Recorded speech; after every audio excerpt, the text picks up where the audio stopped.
of the United States of America. I continue to say, impeach him! Impeach 45! Impeach 45! So we're calling upon the House to begin impeachment hearings immediately.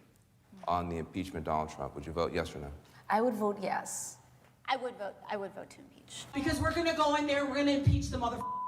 But the fact is, I introduced articles of impeachment in July of 2017. If we don't impeach this president, he will get reelected. My oath requires me to be for impeachment, have an impeachment hearing. He needs the scarlet eye on his chest. Representatives should begin impeachment proceedings against this president. It is time to bring impeachment charges against him. Bring impeachment charges.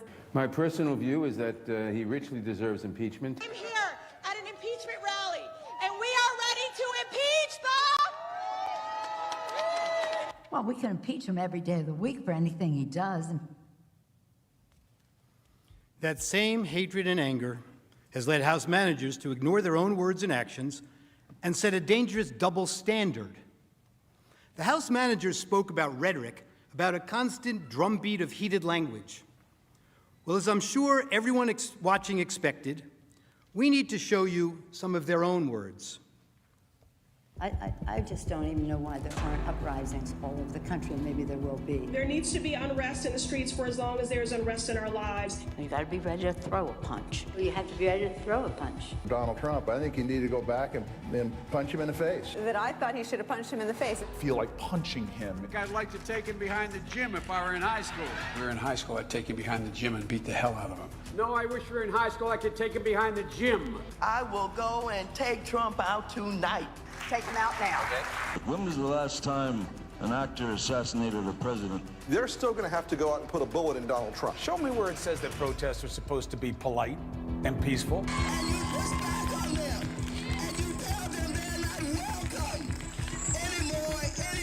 I have thought an awful lot about blowing up the White House. Please, get up in the face of some Congress people. People will do what they do. I want to tell you, Gorsuch, I want to tell you, Kavanaugh, you have released the whirlwind, and you will pay the price. We're going to go in there, we're going to impeach them. Well, this is just a warning to you Trumpers. Be careful. Walk lightly. And for those of you who are soldiers, make them pay. If you had to be stuck in an elevator with either President Trump, Mike Pence, or Jeff Sessions, who would it be? Does one of us have to come out alive?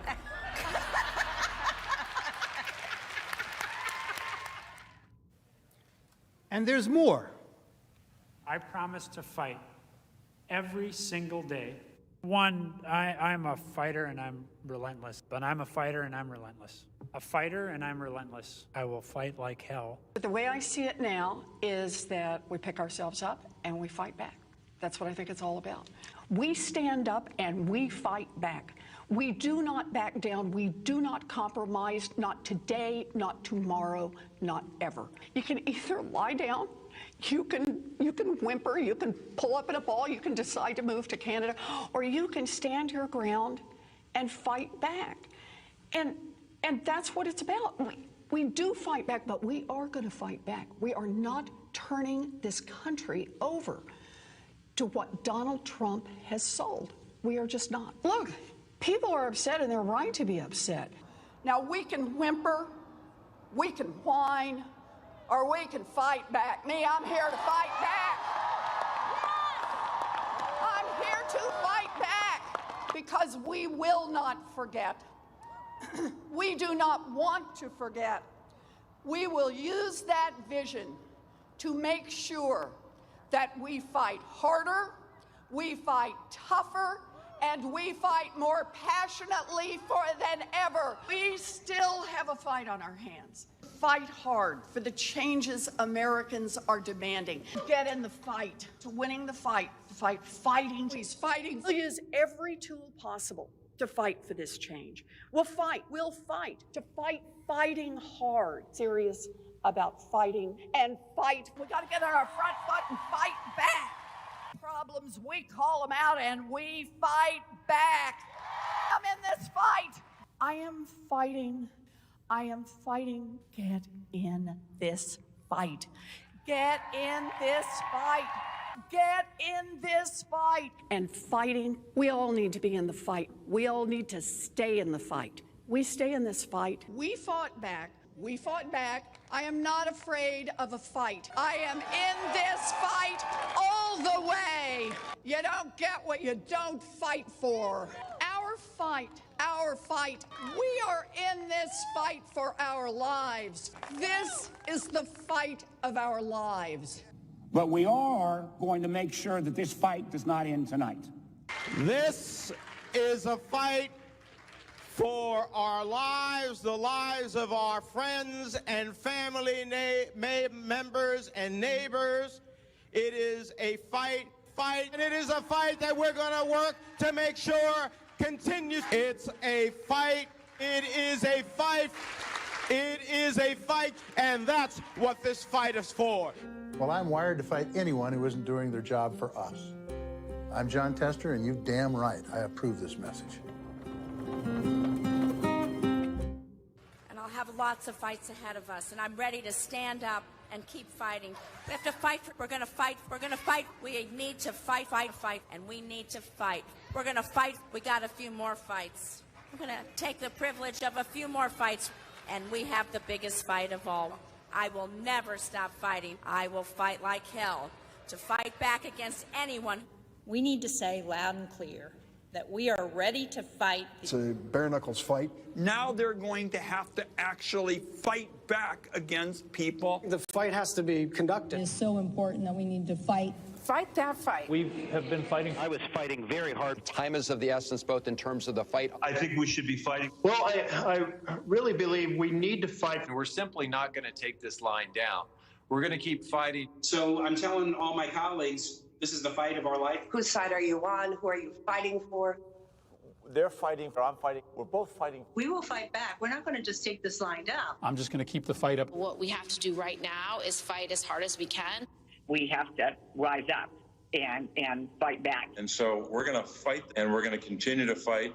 I am going to be fighting like hell. Keep fighting, or we kept fighting, and we did. So we're going to keep fighting. We have to be fighting every single day. We have to fight back, and we have no choice but to do that. I think we're doing the right thing to do that. Fighting. And I'm fighting. Well, our job right now is to fight. It's really important. I'm going to keep fighting. I'm asking for the support of people across the country to fight back. And you got to be fierce in fighting. Keep fighting. Brown have been fighting. I've told President Biden I will fight like mad. I'll tell you what, now more than ever, we have to fight like hell. We have these battles on the floor of the Senate. I'm going to go down and battle, and I'm going to be down there on the floor fighting. Right. But we Democrats are fighting as hard as we can. Democrats are fighting as hard as we can. Credit it in any way, but we're fighting back. What we've got to do is fight in Congress, fight in the courts, fight in the streets, fight online, fight at the ballot box. Fighting and pushing around the clock, fighting, continue to be brave and be strong and keep fighting. We're getting people engaged in the fight.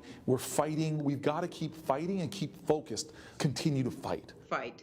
This is going to be a fight. We'll also fight him and challenge him in every way that we can, in the Congress, in the courts, and in the streets. To continue fighting, we each have an important role to play in fighting. In this fight, like so many before it, it has been a fight. The American people are going to have to fight. And about the importance of fighting, I will always fight. Fighting. But we always must fight. Joe Biden has a deep, deep-seated commitment to fight and to fight. And about the importance of fighting, we always must fight, to fight, to fight, and to fight. As our willingness to fight continued the fight, as Joe Biden says, to fight. It's about fighting for what we're fighting for. We will tell them about what we did to fight. Really about a fight. But truly, I do believe that we're in a fight. I believe that we are in a fight. I believe we are in a fight. I believe we are in a fight. So there's a fight in front of us. A fight for all of these things. And so we're prepared to fight for that. We know how to fight. Our ongoing fight of fight. We know how to fight. We like a good fight. We were born out of a fight. This is what is our fight right now. There's the fight, there's the fight, there's the fight, and then there's the fight to defend. Back in the fight. Our mission is to fight. That is the guiding purpose of House Democrats, fighting. He has never forgotten who he is fighting for. Marched and fought, and we just have to fight. But this is a fight for our country. Fighting the health crisis of COVID. I led the fight and continue to fight. Never, never, never give up this fight. I'm a citizen fighting for it. It means not only fighting a leader who fought for progressive change, as a lawyer who fought for people his whole life, as well as other fights and I'm proud that to have Tim in this fight with me. And above all, it's time for America to get back up and once again fight. We will fight when we must fight. What kind of America are we fighting for? We've been fighting, so we need to fight, but we also need to fight for an America. I am going to wake up every day and fight hard. I have been fighting. We're going to fight. We are going to fight. We're going to fight. We're going to fight. And I will fight. We're in the fight of our lives right now. We fight like hell. To fight. To fight. Fight against the Trump administration. Democrats are standing up to fight. We're in this fight in a serious way. It's your fight. We're eager to take on this fight. Get in this fight, and we'll fight it out. I have taken on the fight. As representatives for the people, as legislators here in the halls of Congress, our job is to fight. Who has led us in this fight? Is to fight for this fight. And every day I'm in the United States Senate, I will fight. And one of the things we do is fight, should fight. Because my constituents send me here each and every day to fight. We have been fighting this fight, and we need to be side by side so we can succeed. And so I hope that you will all join us in our fight.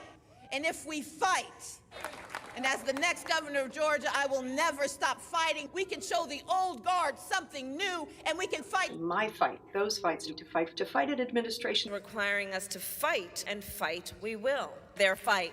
In their fight. In their fight. The fight is a fight. And so when we fight the fight that we are in, when we are fighting this fight, we fight this fight. The strength of who we are is we will fight. And we will fight. We will fight the fight. We will fight. We are in a fight. The fight. Fight. Fight. Fight. It is a fight. It is a fight. And it is a fight born out of patriotism. This is a fight. Fighting. I say fight on. Fight on. Fight on. Fight on. I'm here to say one more time in publicly, this is not a fight I wanted to take on, but this is the fight in front of us now.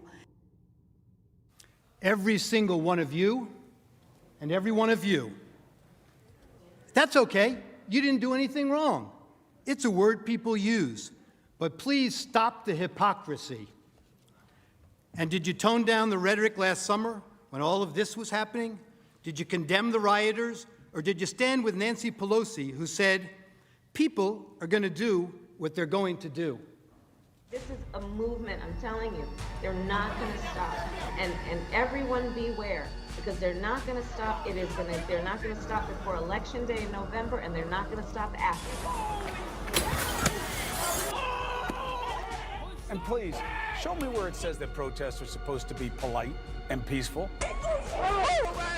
I just don't even know why there aren't uprisings all over the country. Maybe there will be. It was a violent night in St. Louis. They shot and killed David in cold blood. Destroying property which can be replaced is not violent. This is an apartment complex on fire. And it just collapsed. Their building just collapsed. I have nowhere to go now. These people did this for no reason. This is just a snapshot of some of the damage that people will be waking up to. Going up, but police clearly. I'm proud of New York, and I'm proud of the protests. There is damage everywhere you look. Honestly, it looks like a war zone. Heartwarming to see so many people turn out peacefully. They keep doing it day after day after day. In fact, our country is a nation of protests. The Patriots were protesters. St. John's Church is on fire. Do you disavow the violence from Antifa? That's a myth. I hope someone burns down your whole precinct with all y'all inside. It is not, generally speaking, unruly. And you push back on them. And you tell them they're not welcome anymore, anywhere. They're not going to let up, and they should not. You claim that it's wrong to object to the certification of election results. You, along with your allies in the media, attempted to cancel and censor members of this chamber who voiced concerns and objected to certification. Manager Raskin, you'd been in Congress only 3 days when you objected in 2017. It's one of the first things you did when you got here. I have an objection because 10 of the 29 electoral votes cast by Florida were cast by electors not lawfully certified. Is the objection in writing and signed not only by the member of the House of Representatives, but also by a senator? It is in writing, Mr. President. Is it signed by a senator? Not as of yet, Mr. President. In that case, the objection cannot be entertained. Mr. President, I object to the certificate from the state of Georgia on the grounds that the electoral votes were not... Debate. There's no debate. I object to a certificate from the state of North Carolina based on violations of the Voting Rights Act. There's no debate in the joint session. I object because people are horrified by the overwhelming evidence. Section 18, Title 3 of the United States Code prohibits debate. I object. I've objected to the counting of the electoral votes of the state of Ohio. I object to the certificate from the state of Alabama. The electors were not lawfully certified. I object to the 15 votes from the state of North Carolina because of the massive voter suppression and the closing of polling booths. There's no debate. There's no debate. 16 There's to 1, no debate. And the massive voter suppression that occurred to African Americans. The gentleman will suspend. I have an objection to the electoral votes. The objection is in writing, and I don't care that it is not signed by a member of the Senate. I do not wish to debate. I wish to ask, is there one United States senator who will join me in this letter of objection? There is no debate. The objection is signed by a member of the House, but not yet by a member of the Senate. Well, it is over.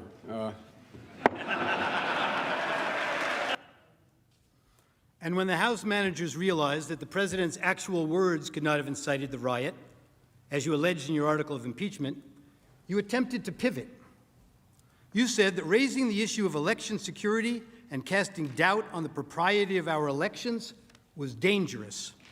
One of the House managers, Mr. Cicilline, told you that this is not about the words Mr. Trump used in isolation. Rather, it is about the big lie, the claim that the election was stolen. The House managers told you that it's the big lie that incited the riot, and that the big lie was President Trump's claim that the election was not a fair election or that the election was stolen. Claiming an election was stolen, you were told, are words that are insightful to a candidate's followers and cause people to respond violently. Claiming an election was stolen or not legitimate is something that a candidate should never do because he or she knows or should know that such a claim and such words can actually incite violent insurrection, you were told. Well, it seems that the House manager's position must be actually a bit narrower than that.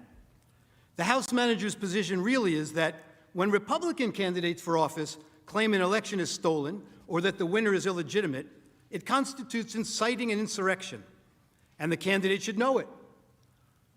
But Democratic Party candidates for public elective office are perfectly entitled to claim the election was stolen or that the winner is illegitimate or to make any other outrageous claim they can. It is their absolute right to do so. And it is their absolute right to do so, irrespective of whether there's any evidence to support the claim. Democratic candidates can claim that an election was stolen because of Russian collusion or without any explanation at all. And that is perfectly okay and is in no way incitement to an insurrection. And somehow, when Democratic candidates publicly decry an election as stolen or illegitimate, it's never a big lie. You've been doing it for years. But can you imagine telling your supporters that the only way you could possibly lose is if an American election was rigged and stolen from you? And ask yourself whether you've ever seen anyone at any level of government make the same claim about their own election. If Stacey Abrams doesn't win in Georgia, they stole it. It's clear. It's clear. And I say that publicly, it's clear. You can run the best campaign. You can even become the nominee. and you can have the election stolen from you. He knows he's an illegitimate president. He knows that there were a bunch of different reasons why the election turned out the way it did. Votes remain to be counted. There are voices that were waiting to be heard. And I will not concede. And I respect where you're coming from, and I respect the issues that you're raising. You're not answering the question. Do you think it was... You're not using the word legitimate. There are still legitimate concerns over the integrity of our elections and of ensuring the principle of one person, one vote. I agree with tens of millions of Americans who are very worried that when they cast the ballot on an electronic voting machine, that there is no paper trail to record that vote. But constantly shifting vote tallies in Ohio and malfunctioning electronic machines which may not have paper receipts have led to additional loss of confidence by the public. This is their only opportunity to have this debate while the country is listening, and it is appropriate to do so. House Manager Castro no longer has to try to imagine it, thanks to the distinguished senator and others. It didn't have to be this way. The Democrats promised unity. They promised to deliver the very COVID relief in the form of $2,000 stimulus checks that President Trump called for. They should have listened to their own words of the past. I leave you with the wise words of Congressman Jerry Nadler. The effect of impeachment is to overturn the popular will of the voters. We must not overturn an election and remove a president from office, except to defend our system of government or our constitutional liberties against a dire threat. And we must not do so without an overwhelming consensus of the American people. There must never be a narrowly voted impeachment or an impeachment supported by one of our major political parties and opposed by the other. Such an impeachment will produce the divisiveness and bitterness in our politics for years to come and will call into question the very legitimacy of our political institutions. The American people have heard the allegations against the president, and they overwhelmingly oppose impeaching him. They elected President Clinton. They still support him. We have no right to overturn the considered judgment of the American people. Mr. Speaker, the case against the president has not been made. There is far from sufficient evidence to support the allegations, and the allegations, even if proven true, do not rise to the level of impeachable offenses. Mr. Speaker, this is clearly a partisan railroad job. The same people who today tell us we must impeach the president for lying under oath, almost to a person voted last year to re-elect the speaker who had just admitted lying to Congress in an official proceeding. The American people are watching, and they will not forget. You may have the votes, you may have the muscle, but you do not have the legitimacy of a national consensus or of a constitutional imperative. This partisan coup d'etat will go down in infamy in the history of this nation. Thank you, Mr. Speaker. I yield back the balance of my time.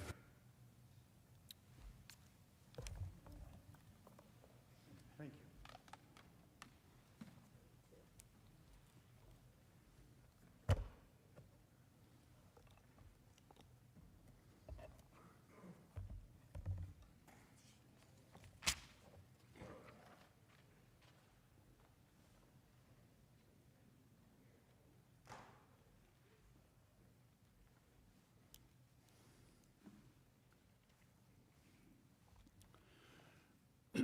Good afternoon again, Senators. Mr. President. There are two fundamental questions for purposes of this free speech analysis.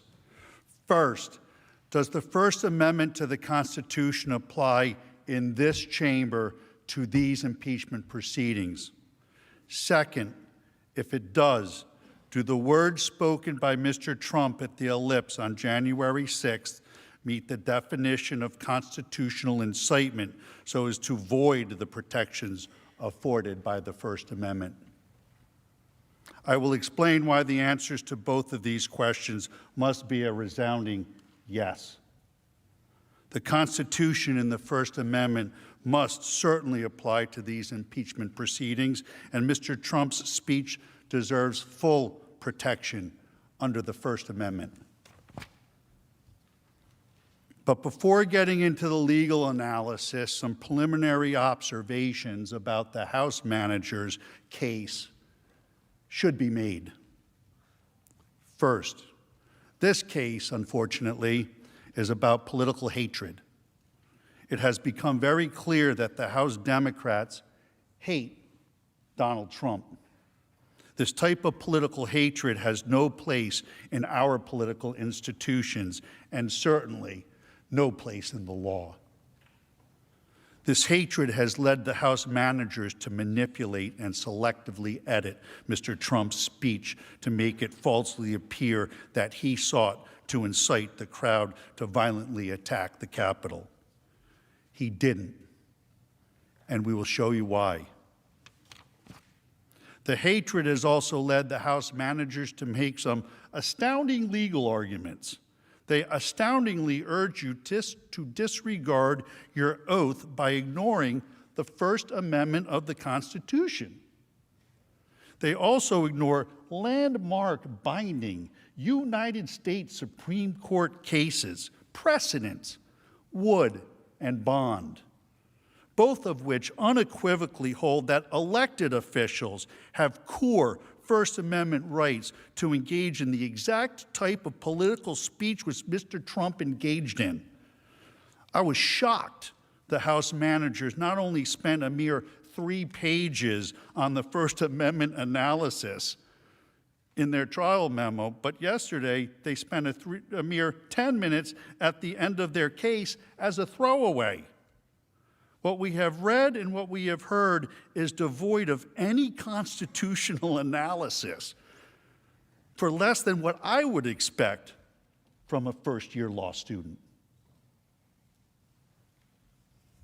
They left out landmark cases, total intellectual dishonesty. And finally, hatred is at the heart of the House managers' frivolous attempts to blame Donald Trump for the criminal acts of the rioters based on double hearsay statements of fringe right-wing groups based on no real evidence other than rank speculation. Hatred is a dangerous thing. We all have to work to overcome it. Hatred should have no place in this chamber, in these proceedings. The second observation. The Senate is presented with an extraordinary task sitting in judgment of a former president's words in a speech that he gave at a political event. The House managers accused Mr. Trump of using his words to incite the horrific events at the Capitol on January 6th. But yesterday, they gave you a new and novel standard of incitement with an element of foreseeability, a negligence concept. They cite 0 case law. They made it up. This task of applying a completely made-up legal standard of incitement to an impeachment proceeding is truly an unprecedented task for the Senate. And that is something the Senate must seriously consider when deciding the issue. Do you want to create a precedent where the Senate will be tasked with sitting in judgment as to the meaning and implied intent of a president's words or words of any elected official? Will that allow and maybe encourage a majority party to weaponize the awesome power of impeachment against the minority to suppress a point of view? Will the Senate then have to deal with constant articles of impeachment by a majority party accusing minority presidents or other elected officials of so-called insightful or false speeches? You can see where this would lead. Sadly, we have all seen the political rhetoric get ratcheted up over the last few years. We've all been witnesses to many incendiary words by our officials at political events, broadcast over the media, internet. In each of those instances, will there now be Senate impeachment hearings? One last observation. We agree with the House managers, context does indeed matter. The inflammatory rhetoric from our elected officials must be considered as part of the larger context of Mr. Trump's speech at the Ellipse on January 6th. The inflammatory language from both sides of the aisle has been alarming, frankly. But this political discourse must be considered as part of these proceedings to contextualize Mr. Trump's words. We have some video to play that highlights some of what I'm talking about. I preface this video by noting I am not showing you this video as some excuse for Mr. Trump's speech. This is not whataboutism. I am showing you this to make the point that all political speech must be protected. I just don't even know why there aren't uprisings all over the country, and maybe there will be. There needs to be unrest in the streets for as long as there's unrest in our lives. You got to be ready to throw a punch. You have to be ready to throw a punch. Donald Trump, I think you need to go back and punch him in the face. That I thought he should have punched him in the face. Feel like punching him. I'd like to take him behind the gym if I were in high school. If we were in high school, I'd take him behind the gym and beat the hell out of him. No, I wish we were in high school. I could take him behind the gym. I will go and take Trump out tonight. Take him out now. When was the last time an actor assassinated a president? They're still going to have to go out and put a bullet in Donald Trump. Show me where it says that protests are supposed to be polite and peaceful. And you push back on them, and you tell them they're not welcome anymore, anywhere. I have thought an awful lot about blowing up the White House. Please, get up in the face of some Congress people. People will do what they do. I want to tell you, Gorsuch, I want to tell you, Kavanaugh, you have released the whirlwind, and you will pay the price. We're going to go in there, we're going to impeach the Well, this is just a warning to you Trumpers. Be careful. Walk lightly. And for those of you who are soldiers, make them pay. If you had to be stuck in an elevator with either President Trump, Mike Pence, or Jeff Sessions, who would it be? Does one of us have to come out alive?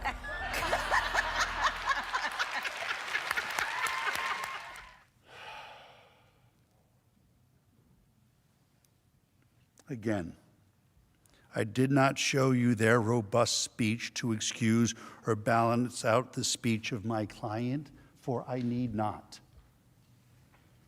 I showed you the video because in this political forum, all robust speech should be protected, and it should be protected evenly for all of us. As a brief aside, we should all reflect and acknowledge the rhetoric has gotten to be too much and over the top. It is grating on the collective well-being of the body politic, the citizens. Most would like it to stop. But the point is, when you see speech such as this, you have to apply the First Amendment evenly, blindly. She is blind, Lady Justice.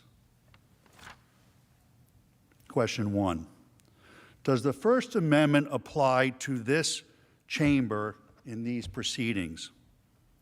The House manager's position, as stated in their trial brief, is, and I quote, "The First Amendment does not apply at all to an impeachment proceeding." That's their position. This is plainly wrong. The text of the First Amendment expressly restricts Congress from regulating speech. It says, "Congress shall make no law respecting an establishment of religion or prohibiting the free exercise thereof or abridging the freedom of speech or of the press or the right of the people peaceably to assemble and to petition the government for a redress of grievances." To ignore the Constitution would be contrary to the oath of office of a United States Senator.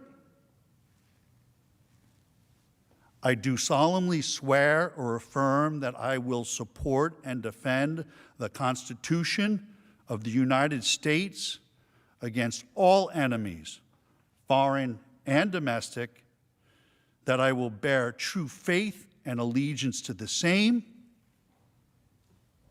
Well, you all know the rest. No, the Senate cannot ignore the First Amendment. The Constitution itself limits the ability of the House to impeach to limited items, such as high crimes and misdemeanors. The position advanced by the House managers is essentially an unlimited impeachment standard without constitutional guardrails, unmoored to any specific legal test other than the unbridled discretion of Congress. This is distinctly not the intent of the framers. The framers were aware of the danger of any impeachment process that would make the president the mere creature of the legislature, a quote directly from the framers while debating the impeachment process on the floor of the Constitutional Convention of 1787. The framers were fearful that any impeachment process that gave Congress full discretion on the standard for impeachment would constitute nothing less than a violation, quote, a violation of the fundamental principle of good government. One founding father, James Wilson, wrote extensively on the impeachment process. Mr. Wilson was a renowned legal scholar at the time, a law professor at the University of Pennsylvania in Philadelphia. He was a major force in drafting and adopting the Constitution in 1787. He served as one of the first six Supreme Court justices, 1789 to 1798. He was appointed by President George Washington. In fact, Wilson taught the first course on the new Constitution to President Washington and his cabinet, the first in the nation's history, in Philadelphia, at the University of Pennsylvania in 1789. Wilson, in his law lectures, the first of their kind under the Constitution, plainly states that the Senate may not ignore the Constitution in impeachment proceedings. He states that lawful and constitutional conduct may not be used as an impeachable offense. Let me say that again. He states that lawful and constitutional conduct may not be used as an impeachable offense. Read along with me. The doctrine of impeachments is of high import in the constitutions of free states. On one hand, the most powerful magistrate should be amenable to the law. On the other hand, elevated characters should not be sacrificed merely on account of their elevation. No one should be secure while he violates the Constitution and the laws. Everyone should be secure while he observes them. To be clear, James Wilson is saying that the Constitution does indeed apply when judging whether to convict an official by impeachment. If the complaint of conduct is constitutional, it cannot be impeachable. Are we to ignore the words and teachings of James Wilson? The House managers surely want you to. The House managers have made several references to this letter, signed by 140 partisan law professors, calling Mr. Trump's First Amendment defense legally frivolous. This is really an outrageous attempt to intimidate Mr. Trump's lawyers. Whenever a lawyer advances a truly frivolous argument, they may violate professional ethical rules and could be subject to discipline. This letter is a direct threat to my law license, my career, and my family's financial well-being. These law professors should be ashamed of themselves, and so should the House managers. How dare you? Do you really hate Donald Trump so much that you're willing to destroy good, hard-working people's lives, people that are only doing their jobs, and frankly, as counsel for an accused fulfilling a constitutional role? It's astounding, really. I'm a citizen, not a politician. I know these First Amendment arguments are not anywhere close to frivolous. They are completely meritorious. Interestingly, the law professor's letter was issued on February 5th, 3 days before we even filed our legal brief in this matter, and they ignored landmark, bedrock Supreme Court cases directly addressing this issue. In our brief, we have a direct quote from James Wilson, the founding father, supporting our position. The direct quote was documented in the founding fathers' original legal papers. Do I have those with me? On the subject. He was the primary draftsman of the Constitution who taught the new Constitution to President Washington. He says so long as acts of elected officials like Mr. Trump are constitutionally protected, he should not be impeached. We have landmark U.S. Supreme Court decisions, Wood and Bonds, which I'll explain in detail, supporting our position. All of this the House managers and the partisan law professors completely and misleadingly ignore. Frivolous? Hardly. The letter is a bully tactic, and I think evidence is the House managers know they have a problem with the First Amendment defense on the merits, so they're resorting to such tactics. The House manager's suggestion that the First Amendment does not apply to this impeachment process is completely untenable. Ignoring the First Amendment would conflict with the senator's oath of office. It would also conflict with well-settled Supreme Court precedent and ignore the intent of the framers of the Constitution, such as James Wilson. Above all else, ignoring the Constitution would adopt the new Raskin common sense doctrine we heard yesterday, eroding hundreds of years of First Amendment protections. We are here under the Constitution. It is illogical what the House managers say. The Constitution does apply to this constitutional impeachment process. It's double talk, nonsense, illogical.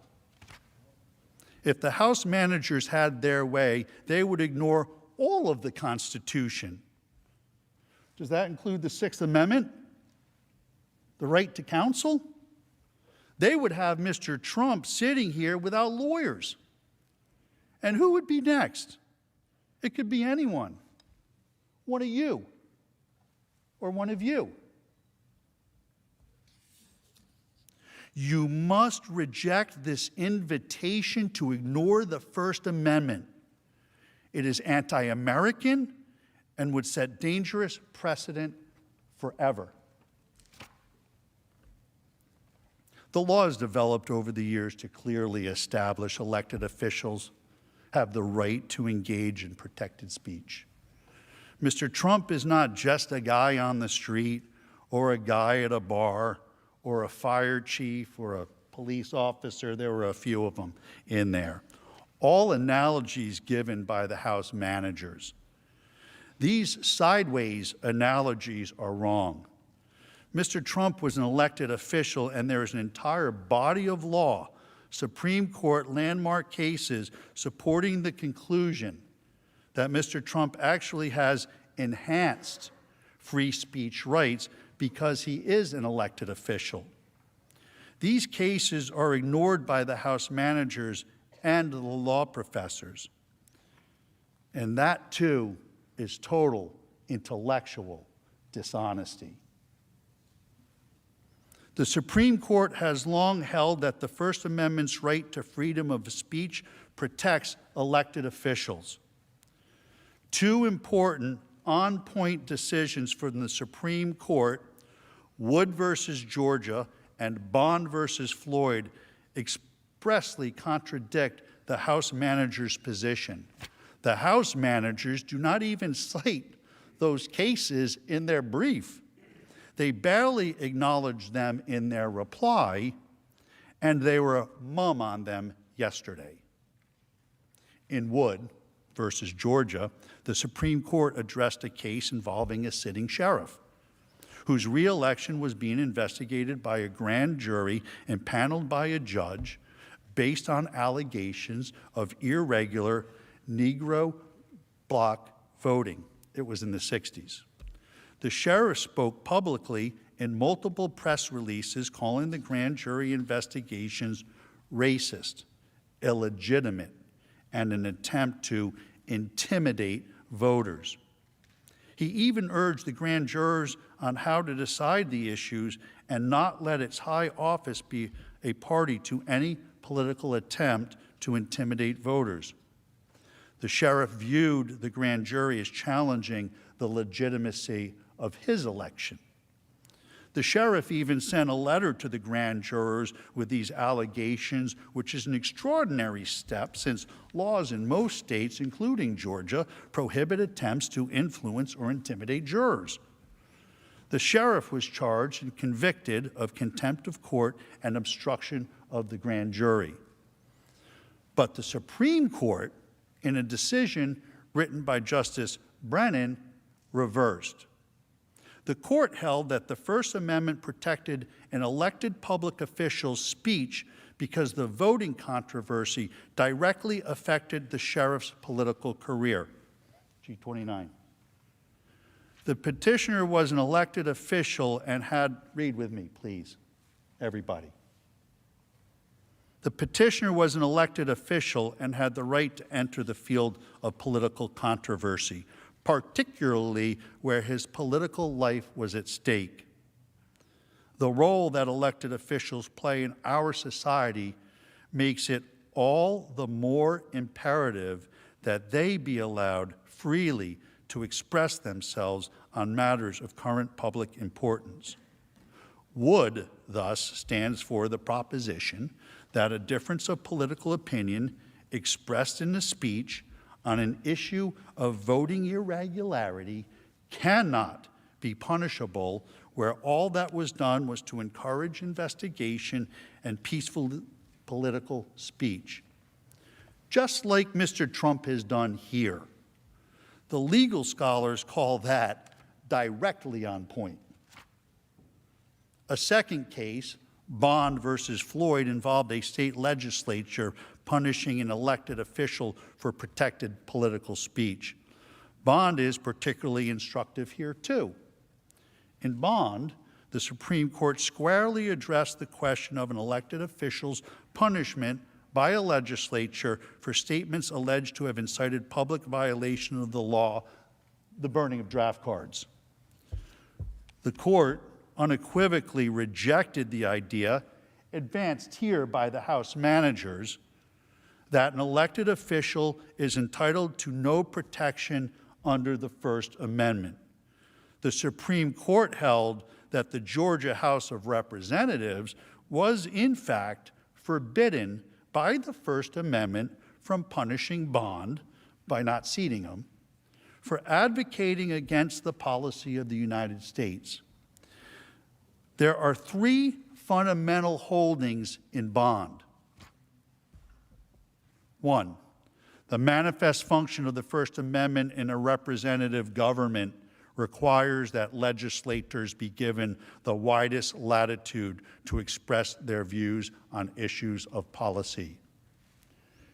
Two, just as erroneous statements must be protected to give freedom of expression the breathing space it needs to survive, So statements criticizing public policy and the implementation of it must be similarly protected. Third holding. Legislators have an obligation to take positions on controversial political questions so that their constituents can be fully informed by them and be better able to assess their qualifications. Please read along with me. Their qualifications for office. Also, so they may be represented in governmental debates by the person they have elected to represent them. Mr. Trump enjoys this same First Amendment protection from Congress. The First Amendment's protections guarantee free speech addressing the electoral integrity issues essential to his career that Mr. Trump has consistently advocated. The House managers argue that the First Amendment, and I quote, does not shield public officials who occupy sensitive policy-making positions from adverse actions when their speech undermines important governmental interests. That is flat wrong. They are, in essence, attempting to treat Mr. Trump as their employee. This is not the law under Wood and Bond. Mr. Trump was elected by the people. He is an elected official. The Supreme Court says elected officials must have the right to freely engage in public speech. Indeed, the Supreme Court expressly rejected the House manager's argument in Wood versus Georgia, holding that the sheriff was not a civil servant, but an elected official who had core First Amendment rights which could not be restricted. That's Wood v. Georgia, page 395, footnote 21. The House managers do not mention Wood or Bond in the trial brief or anywhere else. Why? Why not? Because it does not fit their narrative or their story.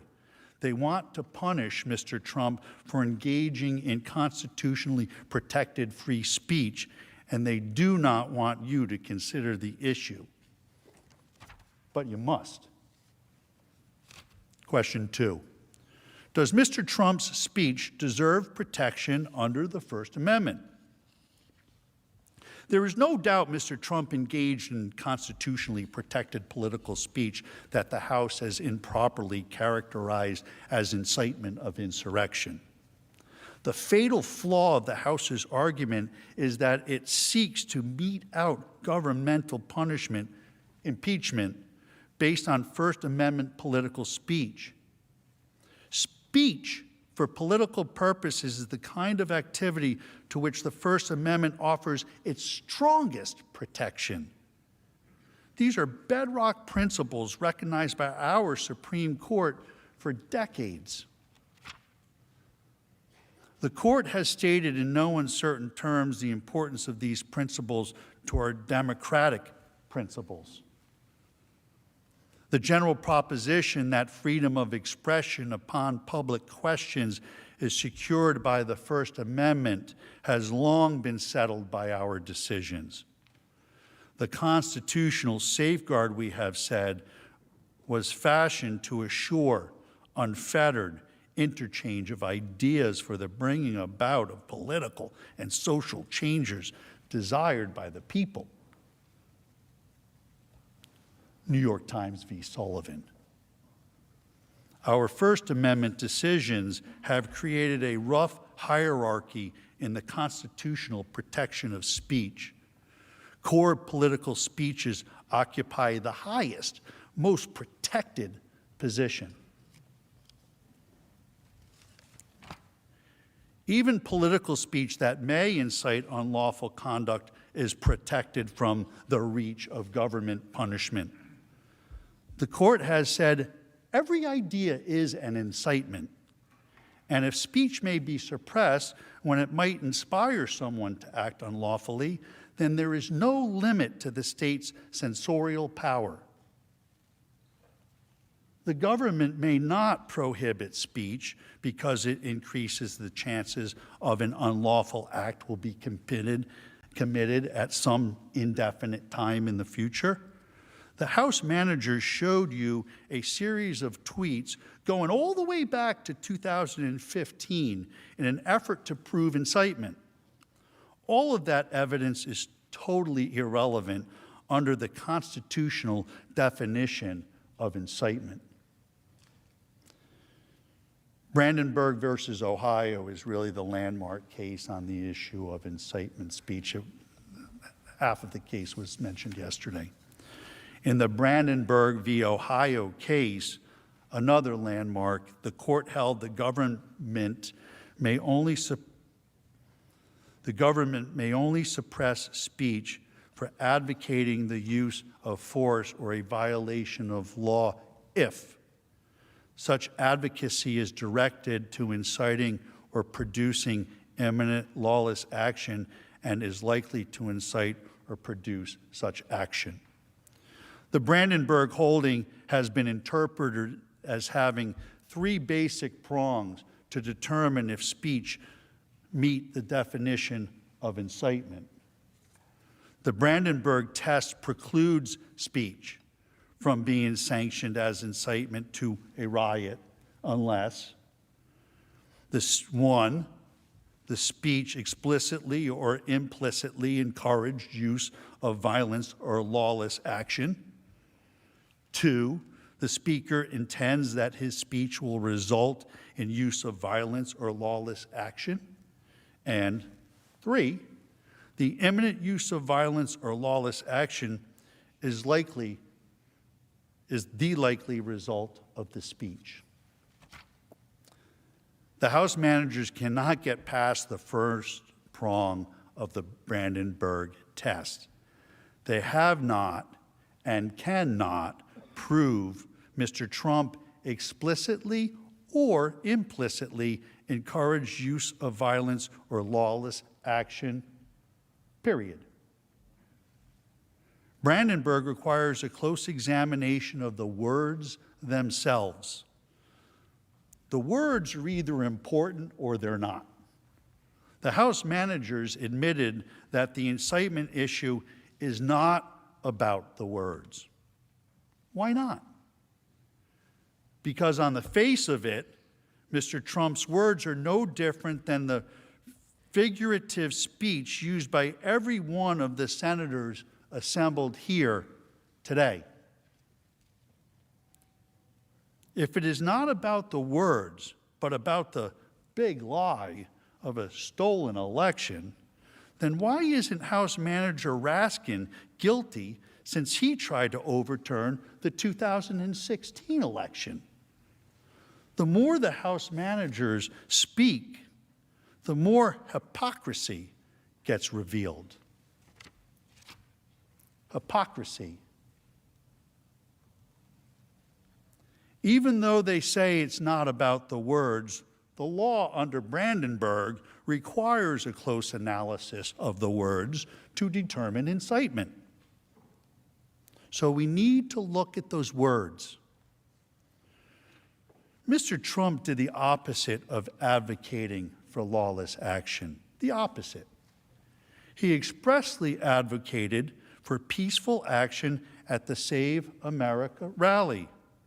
He explicitly stated, these are the words, "I know that everyone here will soon be marching over to the Capitol building to peacefully and patriotically make your voices heard." To peacefully and patriotically make your voices heard. That is how this president has spoken for years when he condemns violence, lawlessness, and rioters. The House managers have played manipulated, selectively edited parts of Mr. Trump's speech. They focus heavily on the word fight. The president used the word fight 20 times in his speech. They picked only 2. Why? Why not the other 18? Because they don't tell the story the way they want to tell it. Here are all of them. Listen to the context. And Rudy, you did a great job. He's got guts. You know what? He's got guts, unlike a lot of people in the Republican Party. He's got guts. He fights. He fights. And I'll tell you, thank you very much, John. Fantastic job. I watched. That's a tough act to follow, those two. There's so many weak Republicans, and we have great ones. Jim Jordan and some of these guys, they're out there fighting. The House guys are fighting. But it's incredible. Many of the Republicans, I helped them get in. I helped them get elected. Get rid of, how do you say, I want to get rid of America first? Even if you're going to do it, don't talk about it, right? Unbelievable what we have to go through. What we have to go through, and you have to get your people to fight. And if they don't fight, we have to primary the hell out of the ones that don't fight. You primary them. We're gonna let you know who they are. I could already tell you, frankly. Republicans are constantly fighting like a boxer with his hands tied behind his back. It's like a boxer. And we want to be so nice. We want to be so respectful of everybody, including bad people. And we're going to have to fight much harder. And Mike Pence is going to have to come through for us. And if he doesn't, that will be a sad day for our country. Because you're sworn to uphold our Constitution. And the accountability says, if we see somebody in there that doesn't treat our vets well, or they steal, they rob, they do things badly, we say, Joe, you're fired. Get out of here. Before you couldn't do that. You couldn't do that before. So we've taken care of things. We've done things like nobody's ever thought possible. And that's part of the reason that many people don't like us, because we've done too much. But we've done it quickly, and we were going to sit home and watch a big victory, and everybody had us down for a victory. It was going to be great. And now we're out here fighting. I said to somebody I was going to take a few days and relax after our big electoral victory. 10 o'clock, it was over. The American people do not believe the corrupt fake news anymore. They have ruined their reputation. But you know, it used to be that they'd argue with me, I'd fight. So I'd fight, they'd fight, I'd fight, they'd fight, pop, pop. You'd believe me, you'd believe them. Somebody comes out, you know, they had their point of view, I had my point of view.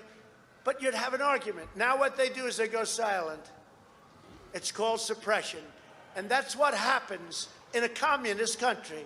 That's what they do. They suppress. You don't fight with them anymore, unless it's a bad story. If they have a little bad story about me, they make it 10 times worse, and it's a major headline.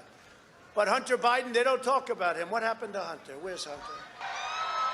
With your help over the last 4 years, we built the greatest political movement in the history of our country, and nobody even challenges that. I say that over and over, and I never get challenged by the fake news, and they challenge almost everything we say. But our fight against the big donors, big media, big tech, and others is just getting started. This is the greatest in history. There's never been a movement like that. Our brightest days are before us. Our greatest achievements still wait. I think one of our great achievements will be election security, because nobody until I came along had any idea how corrupt our elections were. And again, most people would stand there at 9 o'clock in the evening and say, I want to thank you very much. And they go off to some other life. But I said, something's wrong here. Something's really wrong. Can't have happened. And we fight. We fight like hell. And if you don't fight like hell, you're not going to have a country anymore. Our exciting adventures and boldest endeavors have not yet begun. My fellow Americans, for our movement, for our children, and for our beloved country. And I say this, despite all that's happened, the best is yet to come.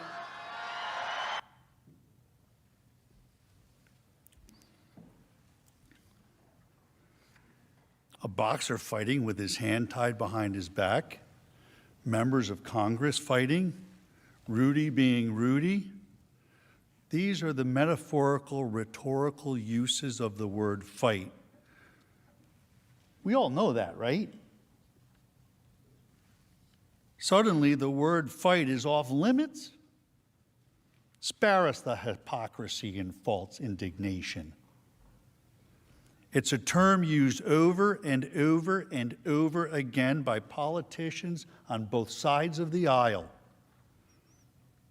And of course, the Democrat House managers know that the word fight has been used figuratively in political speech forever. But don't take it from me. It's best to listen to them. Our mission is to fight. Our job is to fight. We are in a fight. We are in a fight. We are in a fight. Democrats are fighting as hard as we can. Democrats are standing up to fight. We know how to fight. We like a good fight. Democrats are going to fight like hell. We fight like hell. I'm going to fight like hell. I will fight like hell. We're going to fight like hell. I'm going to fight like hell. Fight like hell. I will fight like hell. We have to fight like hell. I, and I know many other senators and members of the House, will fight like hell. We are going to fight like hell. We're going to fight like hell. We're going to fight like hell. And we just have to fight. We're gonna fight. We are gonna fight. We're gonna fight. We're gonna fight. Because you'll fight. To fight. Political revolution. That means that millions have got to stand up and fight. And fight and fight. Stand up and fight back. To fight. And continue to fight. And once again, fight back in the fight. We're fighting back. My fight. To fight an administration. You don't get what you don't fight for. We'll also fight him and challenge him in every way that we can. Fight in Congress, fight in the courts, fight in the streets. In the Congress, in the courts, and in the streets. There's the fight, there's the fight, there's the fight, and then there's the fight to defend. We're eager to take on this fight. The American people are going to have to fight. Get in this fight. Get in this fight. Around the clock fighting. We've got to keep fighting and keep focused. We will fight when we must fight. We've been fighting, and we need to fight, but we also need to fight. It's always going to be an uphill fight. This is going to be a fight. We always must fight. We're in the fight of our lives. And we're going to be in for the fight of our lives. This is the fight of our life. The fight of their lives. We are in this fight for our lives. We cannot ever give up fighting.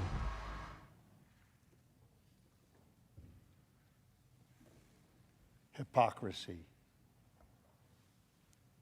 The reality is, Mr. Trump was not in any way, shape, or form instructing these people to fight or to use physical violence. What he was instructing them to do was to challenge their opponents in primary elections, to push for sweeping election reforms, to hold big tech responsible, all customary and legal ways to petition your government for redress of grievances, which of course is also protected constitutional speech. But the House managers don't want you to focus on those things because, again, it does not fit their story.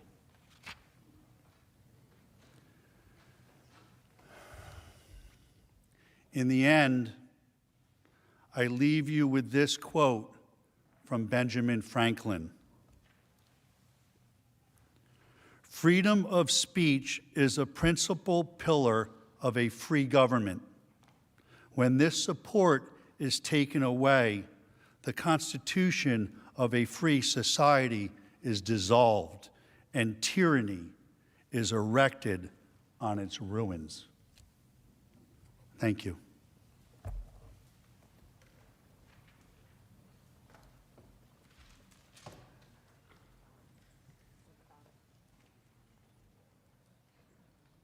Mr. President, The majority leader. I ask unanimous consent the Senate recess for a 15-minute break. Without objection.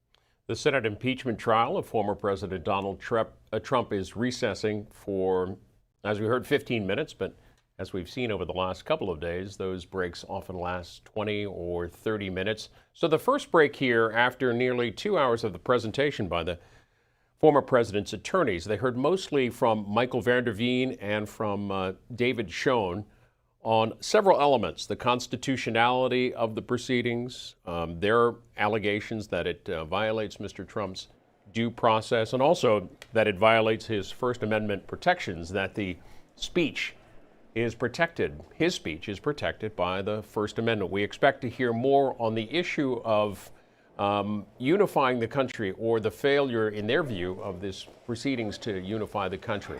Get a 15-minute break or so, and we'll watch as senators leave and possibly any other comments and stop-bys for senators at the stakeout positions along the Ohio clock corridor. What comes next is the president's attorneys, the former president's attorneys, have a total of 8 hours. There are indications that they will only use 3 or 4 of those hours today, and it's possible that the attorneys will wrap up today, and that will mean that tomorrow the questioning of the both sides will come from senators. The jurors in this case, in the impeachment trial, they will get a total. Senators will get a total of 4 hours to question those attorneys on both sides, the House managers and the former president's attorneys, and then they'll also be able to possibly debate on calling witnesses or subpoenaing different additional documents. And we expect after that the vote on impeachment, where 2/3 of the Senate, 67 senators, are needed to agree on the article of impeachment. For that question and answer period, it's kind of already gotten underway, that senators are filing their questions already. Frank Thorpe of NBC tweeted this: for the Q&A period of the Senate impeachment trial, which could happen as soon as today, he says, here's the card that senators will fill out to submit their questions in writing. And Politico says that Republican Senators Mitt Romney and Lisa Murkowski both said today they have already submitted questions for the dueling impeachment legal teams, and if passed as president, Senator Pro Tem will ask those questions. Let's take a look at one of the senators, Senator Bennett coming to the Senator Blumenthal coming to the stakeout. Trying to draw a false, dangerous, and distorted equivalence, and I think it is plainly a distraction from Donald Trump's inviting the mob to Washington, knowing it was armed, changing the route and the timing so as to incite them to march on the Capitol, and then reveling without remorse, without doing anything to protect his own vice president and all of us. I think that the case is even more powerful after this very distorted and false argument. Why is that?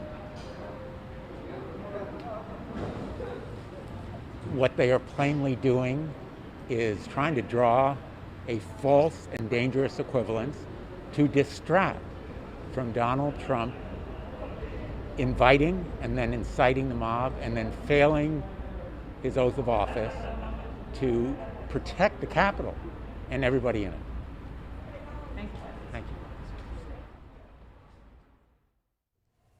Well, again, we'll keep our eye out. Potentially more senators talking to reporters there in the Senate subway. They're in a break. They started about 5 minutes ago. We expect a bit longer break than the 15 minutes that's been said in the past. They've usually run 20 or 30 minutes or so.